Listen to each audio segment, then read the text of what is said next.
साथियों नमस्कार। पटना बिहार से मैं अमिताभ कुमार दास, आईपीएस 94 बैच, और आप देख रहे हैं मेरा अपना यूट्यूब चैनल दास बोले बिंदास। क्योंकि जब बुज़दिलों ने मुंह में दही जमा लिया हो तो दास का बिंदास बोलना जरूरी हो जाता है।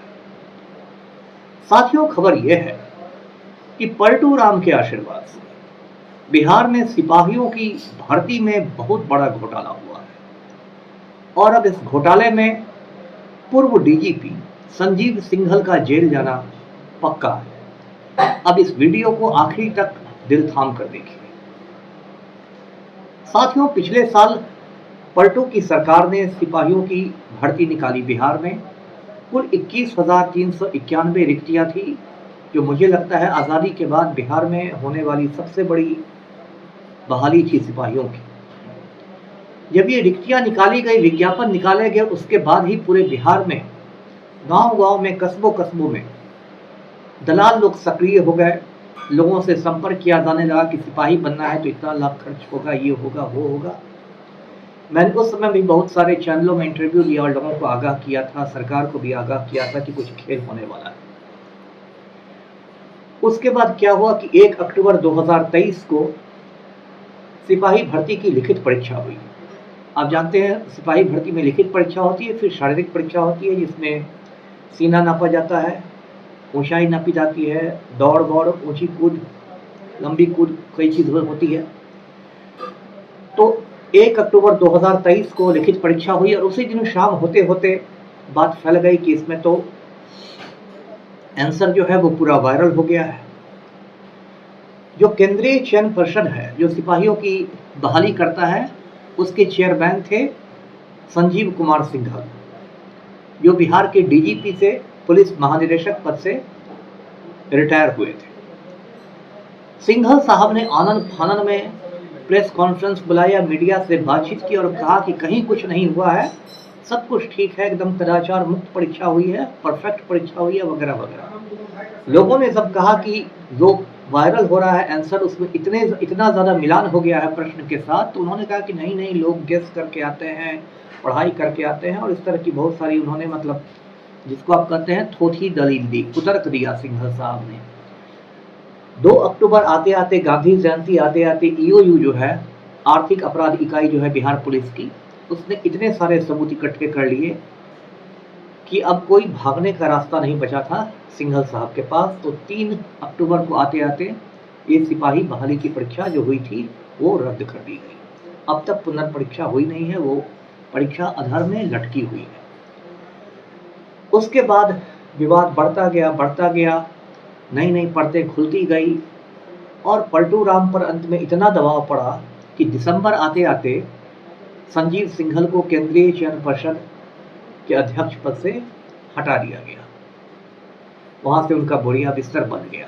अब जरा संजीव सिंघल के बारे में जाने कि ये महानुभाव कौन है।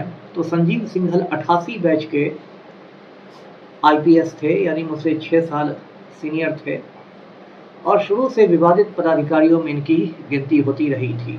1996 में जब ये सीवान जिले के एसपी हुआ करते थे तो इनको शहाबुद्दीन ने खदेड़ा था और इन पर कई गोलियां चलाई थी AK-47 की। यदि कोई दमदार एसपी होता, कोई मजबूत एसपी होता तो वो पलट के उसका जवाब देता, लेकिन सिंघल साहब बिल्कुल चूहे की तरह भागे और बिल में समझिए दुबक गए। उस घटना के बाद से ही सीवान में शहाबुद्दीन का आतंक राज कायम हो गया। लोगों ने सोचा कि जब ये एसपी को खदेड़ देता है तो आम आदमी की क्या बिसात है। संजीव सिंघल जब डीजीपी बने तो उस समय भी उनका कार्यकाल बहुत विवादित रहा। डीजीपी आप जानते हैं पुलिस महानिदेशक, यानी कि राज्य का सबसे ऊंचा पुलिस अधिकारी। उस समय गया में एक सीनियर एसपी हुआ करता था आदित्य कुमार, जो आजकल बेउर जेल में बंद है। आदित्य कुमार ने कुछ भ्रष्टाचार किया था कथित तौर पर, तो उस पर FIR हुआ था, प्राथमिकी दर्ज हुई थी। आदित्य कुमार का एक दोस्त था अभिषेक अग्रवाल, वो पूरा ठग था, नटवर लाल था। अभिषेक अग्रवाल ने संजीव सिंघल को, यानी तब के डीजीपी को 40 बार, एक दो बार नहीं 40 बार फोन किया और कहा कि मैं पटना हाईकोर्ट का चीफ जस्टिस बोल रहा हूँ। अब बताइए, इस ठग की हिम्मत देखिए, दुस्साहस। डीजीपी को फोन करके 40 बार बोल रहा है कि मैं पटना हाईकोर्ट का चीफ जस्टिस बोल रहा हूँ, और उन्होंने कहा कि वो जो आदित्य कुमार वाली फाइल है उसको बंद कर दीजिए, उस केस को ख़त्म कर दीजिए। अब ये सिंघल साहब भी मैं कहूँगा महान आदमी ही हैं। अगर कोई भी दूसरा आईपीएस रहता तो उसका माथा ठनकता कि भाई पटना हाई कोर्ट के चीफ जस्टिस को और कोई काम नहीं है कि एक केस में 40 बार फ़ोन करेगा। लेकिन सिंघल साहब थे, उन्होंने चुपचाप उस फाइल को बंद कर दिया, वो केस ख़त्म कर दिया। बाद में जब पता चला कि अभिषेक अग्रवाल ने फ़ोन किया था तो बड़ा हंगामा मचा, बहुत फजीहत हुई सिंघल की। उस समय मुख्यमंत्री पलटू राम से मीडिया वालों ने पूछा कि भाई सिंघल साहब को इसके लिए कोई सजा मिलेगी या नहीं, तो पलटू राम ने कहा अरे जाने दीजिए, हटाइए, अब तो रिटायर कर रहे हैं, अब क्या कीजिएगा, हटाइए, जाने दीजिए, छोड़िए। तो सिंघल साहब पतली गली से निकल गए। रिटायरमेंट के 1-2 महीने बाद ही सिंघल को केंद्रीय चयन परिषद का चेयरमैन बना दिया गया। इस बीच मैं एक और बात बताता हूँ, मैं जब किशनगंज जिले का एसपी हुआ करता था, ये सन 2001 की बात है, तो मैंने वहाँ तस्लीमुद्दीन का नाको दम कर दिया था। उस समय तस्लीमुद्दीन बिहार सरकार में, राबड़ी देवी सरकार में भवन निर्माण मंत्री हुआ करता था और पूरे किशनगंज में उसके गिरोह का आतंक था। तो मैं उसके पीछे सत्तू बांध के पड़ गया और तस्लीमुद्दीन की गिरोह की खटिया खड़ी हो गई। सब लोग किशनगंज छोड़ के भाग गए, उसके सारे गुंडे मवाली। तो तस्लीमुद्दीन ने मेरी बदली करवा दी। उसने राबड़ी देवी को एक लंबा चौड़ा पत्र भेजा कि ये तो अमिताभ कुमार दास हैं, ये अगड़ी जाति से आते हैं, इसलिए सामाजिक न्याय के विरोधी हैं, फलना चिल्ला, और मेरा ट्रांसफ़र हो गया। मुझे पटना रेल एसपी बना के भेज दिया गया। मेरे बाद किशनगंज एसपी संजीव सिंघल आए, उन्होंने ही मुझसे प्रभार ग्रहण किया और जब तक वे किशनगंज में रहे, बिल्कुल आप ये समझ सकते हैं कि तस्लीमुद्दीन की कठपुतली बन के नाचते रहे। तो खैर, अब फिर हम आते हैं चयन परिषद पर। सिपाही भर्ती चयन परिषद के वो चेयरमैन बन गए।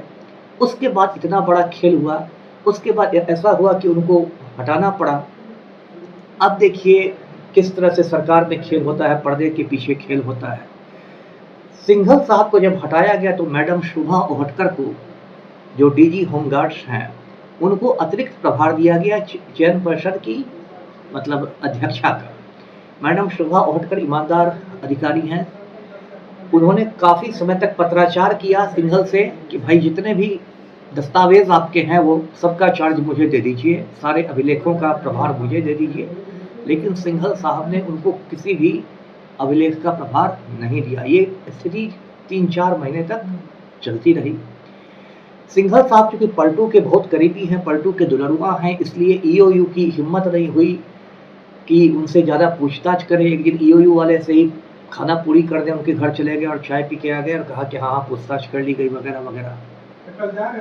अब देखिए क्या खेल हुआ है। अभी 1-2 रोज़ पहले क्या पता चला है कि सिंघल ने जिस प्रिंटिंग प्रेस को, कलकत्ता के जिस प्रिंटिंग प्रेस को प्रश्न पत्र छापने का जिम्मा दिया था, वो प्रिंटिंग प्रेस है ही नहीं, वो तो हवा में है। उसका कलकत्ता में ना कोई प्रॉपर ऑफिस है, ना कोई कार्यालय है, ना उसका कोई गोदाम है, कुछ है ही नहीं। उसको दिया गया और उसने किसी दूसरे को देके प्रश्न पत्र छपवा लिया। ये तो बहुत बड़ा मजाक हो गया। और खबर तो यहाँ तक आ रही है कि बीच में सिंघल साहब ने कलकत्ते का 2-3 बार तूफानी दौरा भी किया था। अब कलकत्ता गए थे सिंघल साहब तो बस रसगुल्ला खाने तो नहीं गए होंगे, उसमें भी कुछ झोल होगा, कुछ स्तरीय वार्ता हुई होगी निम्न स्तरीय मुद्दों पर। तो ये सब खेल हुआ। और देखिए ये पलटू जो हमारे मुख्यमंत्री, इनको दागी लोग कितने पसंद हैं कि सिंघल जब चयन परिषद के अध्यक्ष पद से हटाया गया तो उसके बाद सिंघल को ऊर्जा विभाग में, ऊर्जा विभाग का आप देख रहे हैं ऑफिस पटना में है, बेली रोड पर विद्युत भवन, ऊर्जा विभाग में पावर होल्डिंग कॉर्पोरेशन का सुरक्षा सलाहकार बना दिया। मतलब बार-बार जो आदमी रिटायर कर चुका है, बार-बार उसको एक के बाद एक जिम्मा दिया जा रहा है। और अब ये जो बात खुली है तो आप सुन के माथा पीट लेंगे कि जो सिपाही भर्ती का प्रश्न पत्र जब गाड़ी से जा रहा था मोतिहारी, तो उसको रोक लिया गया पटना में, माफिया ने रोक लिया, शिक्षा माफिया ने। प्रश्न पत्र के बंडल खोले गया, प्रश्न पत्र निकाला गया, उसकी तस्वीर खींची गई मोबाइल से, फिर उसका आंसर तैयार किया गया और आंसर वायरल किया गया। और उसमें ऐसी बातें आ रही हैं। एक कौशिक कार नाम का लड़का है, वो बंगाल का ही है, उसकी भी गिरफ्तारी हुई है, उसके साथ उसका पूरा गिरोह काम करता है। माना जा रहा है कि और भी कई मतलब पहले भी कई पर्चा लीक वाले मामलों में कौशिक कार का नाम आया है। और जब सबका नाम आया तो भाई संजीव मुखिया कैसे पीछे रहेंगे, तो नालंदा की मुझे लगता है एकदम रत्न नहीं है। संजीव मुखिया के बारे में पता चला कि जिस तरह वो नीट में पेपर लीक का सरगना है, नीट पेपर लीक का, उसी तरह वो सिपाही भर्ती लीक का भी सरगना है। मतलब इस पेपर लीक में दोनों संजीव हैं, एक संजीव सिंघल, एक संजीव मुखिया। और संजीव एंड संजीव ने ये पूरा पेपर लीक करा दिया। संजीव सिंह ये मुखिया जो तो आज तक गिरफ्तार नहीं हुआ है। मैंने पहले एक वीडियो बनाया था कि वो तो मुख्यमंत्री आवास में छिपा हुआ है, पटना में एक अणे मार्ग में छिपा हुआ है।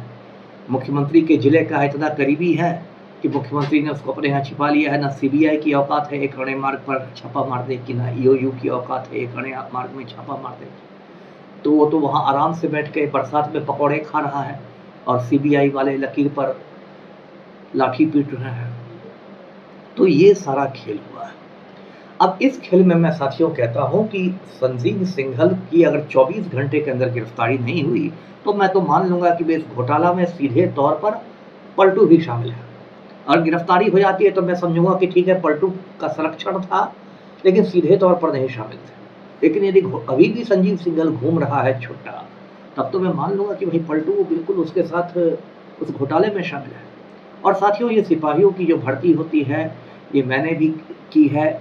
मैं जब देवघर जिले का एसपी हुआ करता था, जो अब झारखंड में है, ये सन 1999 की बात है, तो वहाँ ये बहाली हुई थी।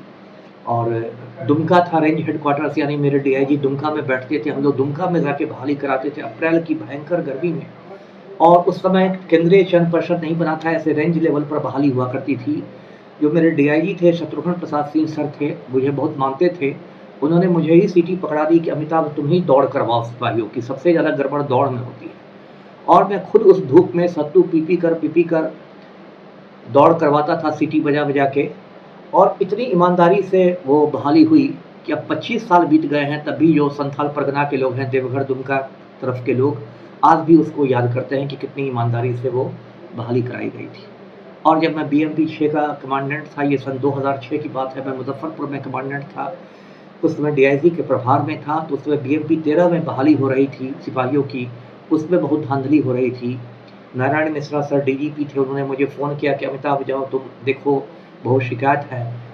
मैं दरभंगा गया, दरभंगा का मैं खुद रहने वाला हूँ, बेता चौक के पास मेरा मकान है।